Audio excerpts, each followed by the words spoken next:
Hello students, good morning to all of you. Class 11th chemistry में हम पढ़ रहे थे रसायन की मूलभूत अवधारणाएं, जिसमें आपको अगला जो हेडिंग पढ़ना है मूलानुपाती सूत्र और आणविक सूत्र। मूलानुपाती सूत्र को हम बोलते हैं इम्पेरिकल फार्मूला तथा आणविक सूत्र को हम बोलते हैं मॉलिक्यूलर फार्मूला।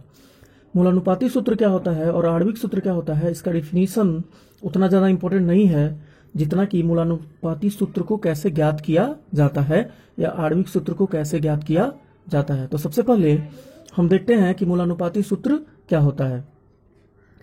मूलानुपाती सूत्र किसी यौगिक में उपस्थित विभिन्न परमाणुओं के सरलतम पूर्ण संख्या को व्यक्त करता है।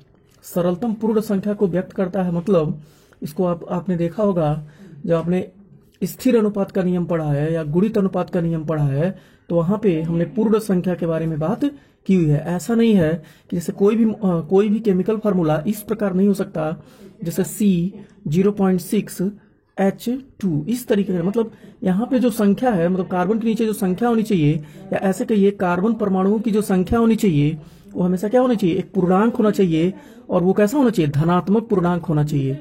जैसे C1H2 हो सकता है ऐसे कहिए, या यहाँ पे कहिए C2H2 हो सकता है, 3 भी हो सकता है C3H। ये H अपने हिसाब से हम क्या करेंगे, मैनेज कर लेंगे।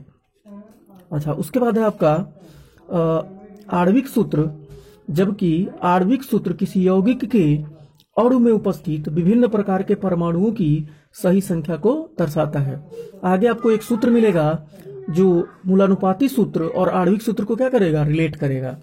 तो चलिए अगला हेडिंग है मूलानुपाती सूत्र और आणविक सूत्र में कि मूलानुपाती सूत्र ज्ञात करने की विधि।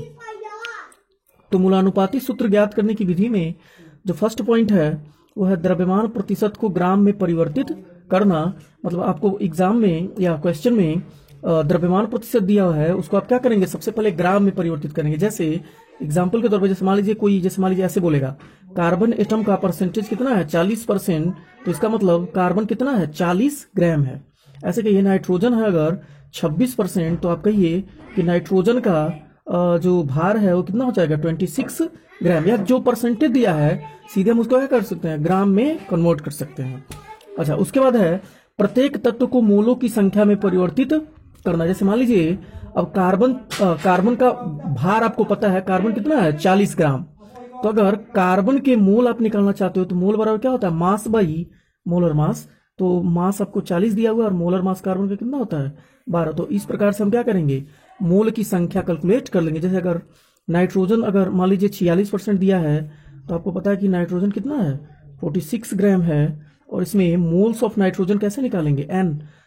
मोल का सिंबल क्या होता है, स्मॉल एन होता है। तो number of moles of nitrogen कैसे निकालोगे, mass by molar mass. Nitrogen का मास कितना होता है 14। तो इस तरीके से हम क्या करेंगे, दूसरे स्टेप में हम मोलों की संख्या निकाल लेंगे। तीसरा स्टेप है प्रत्येक मोल संख्या को उनमें से सबसे छोटी संख्या से विभाजित करना। ठीक है, मतलब मोल जब हम निकाल रहे हैं तो जैसे मान लीजिए किसी का 1 मोल मिला है, किसी का 2 मोल मिला है, किसी का 4 मोल मिला है, तो मोलों में जो सबसे छोटी संख्या है उसी से क्या करेंगे, सब में डिवीजन करेंगे। अगला पॉइंट है आपका सभी तत्वों के संकेत लिखकर प्राप्त संख्याओं को उसके साथ दर्शाकर मूलानुपाती सूत्र लिख सकते हैं। जैसे अगर मान लीजिए कि सबसे छोटी मोल वाली संख्या से डिवीजन करने पे अगर मान लीजिए कार्बन का संख्या 1 आता है, नाइट्रोजन का कितना आता है 2, और मान लीजिए ऑक्सीजन भी रहा हो, ऑक्सीजन की संख्या कितनी आती है 3, तो सूत्र हो जाएगा C1N2O3। ठीक है, इसको हम क्वेश्चन के थ्रू और ज्यादा डिटेल में देखेंगे। Thank you.